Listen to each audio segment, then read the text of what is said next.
What is up, y'all? Light Skin Cooper here, back with a new SpeedDraw story time. Today, we're finishing up the same air gear pick from the first video, so bear with me as this will be a little bit shorter. But if you haven't seen part 1 of this drawing, I recommend you do so before watching this. Or don't, who am I? With that being said, let's get into today's story, Astral projecting to Haiti. Now, for those who don't know, astral projecting is basically moving yourself through your subconscious mind as a rough summary of what it is. So keep that in mind while I tell this story. And again, this is a dream. So, of course, none of these things happen in real life, but it definitely had some real life ties to it. Anyway, per usual with every dream, never really remember how exactly you get there to begin with. But I do remember how it started for me. I was exploring our beautiful 3-story condo that we had rented through Airbnb. I'm here with a few of my friends, some family members, and my girlfriend, of course. Beautiful 3-story condo, brown building. It had a laundry on the top level. Bedrooms were placed on the first floor with stairs leading right outside the door. It was tile flooring, so it was a little cold as I walked, but it was really smooth and everything was like really up to date. It was very nice, very beautiful. They even had some workout equipment on the second floor. On the top floor, stretching out, there was a kind of overlook where you could basically chill, feel the air. There was no real ceiling attached to it, so it was kind of like a terrace. And they also had a swing set out there that you could swing over, kind of like they do with the excursions that they have in a lot of tropical places. Swinging on this swing, I decided to look over into the vast, lush view of the tropical paradise that I was currently in. And I realized that there is a sign off in the distance that had green lettering, but all I could make out was the letter T in the very front of it. I couldn't see the rest of it from where I was, but that was like a clear thing I could remember. But after I decided to get off the swing, I decided I was going to go downstairs, watch a movie with one of my sisters. We were watching a movie, and of course, per every sibling interaction, I had to mess with her, so I ended up hitting her. And we got into a little tussle before my girlfriend came out and fussed at me a little bit because she could see the guilt on my face that I had obviously interrupted my sister's movie with some BS. But it was at this point in the dream that I was told by my lovely girlfriend that we were in Haiti because I had seen this all play out before in a dream. Now, random that it was mentioned that it was Haiti. I've never been to Haiti, never stepped foot on the island, never looked at it, don't even have people from Haiti. So for me to be in Haiti at this point in time in my dream, I was a little confused, but hey, you know what? We balled. Anyway, I started getting hungry and so did the rest of my people. So we decided we were going to take these ATVs that we had rented out through Airbnb and take them into the main town. So we drove down. We're going through the lush forest. It's nice, beautiful, scenic.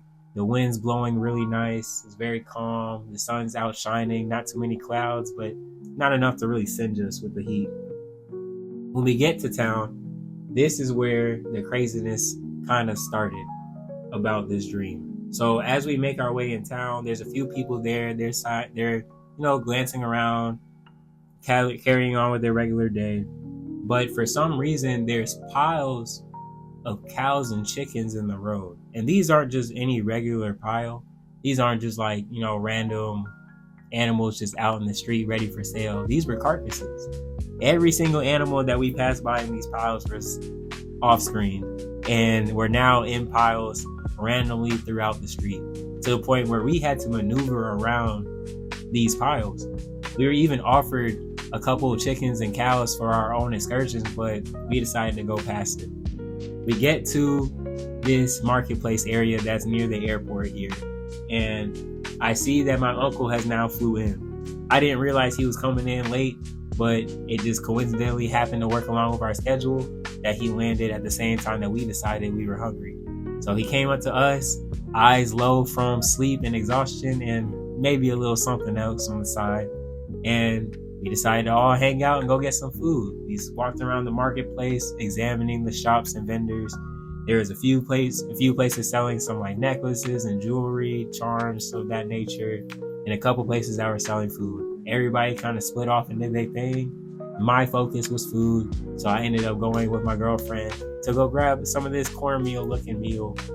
It didn't seem like it was going to be too heavy on my palate, but it seemed like it was going to be enough to get me through the rest of the day. So I grabbed that, made back up with the rest of the group, and as we were on our way back out, my uncle decided to tell me, dang, I have a craving for a burger.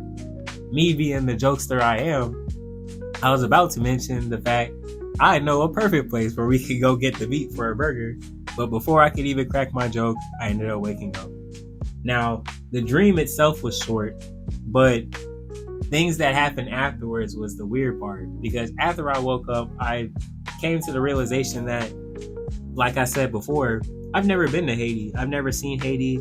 I have never been to anywhere in that side of the world by this time. The closest I've gotten to Haiti was the DR, and that was 2 years later. So, of course, I'm a little confused at how I got here. So I decided to tell my girlfriend and one of my best friends, or one of our mutual best friends, who likes to entertain me on my dreams sometimes. So I sent them a voice note of the dream from everything I remembered and asked for their opinion. Why, I come to find out, the place that I dreamt about is real heavy into voodoo and a bunch of other stuff, but yeah, they're not really a place I'm supposed to be at. The name of the place, from what I remember, was called Terra Nueve. I could be butchering the name, so if I am, I thoroughly apologize. However, I came to realize that I was in a place that I had never been before, and I was very confused as to why I was there. We came to the group consensus that this might have been a sign from my friend's ancestors telling me to remind her that she needs to get back to talking to her people. And, who knows how that really works? Ancestors do all kinds of crazy things to get your attention. Spirit guides, angels, whatever you want to call them. So I thought it was odd that they would reach out through me to tell her to get back in communication with them. But hey, it's like a parent telling a friend to go, hey, can you tell my son to get this together? Can you tell my daughter to go do this? So that's how I took it. But it was very interesting of the fact that I somehow ended up in this place and could feel, see, touch, and experience a whole walk of life in Haiti without have ever being there. So yeah, all I could chalk it up to was that I actually projected myself to Haiti in my dream, which sounds cool in the long run, but at the same time, it wipes the mess out of my energy. Anyway, that's all I got for today's SpeedDraw Storytime. Again, if you guys like this content and want to see more, please like, comment, share, and subscribe. Let me know how I'm doing. Let me know if there's a better format that you guys like to hear me tell these stories in, or if you want me to keep this one the same. Whatever floats your boat. But anyway, like I said before, this is Light Skin Koopa. Make sure you check me out on all my socials, as well as my group page, Total Drunk Island. We are on pretty much every site. So yeah, with that being said, enjoy the rest of your night.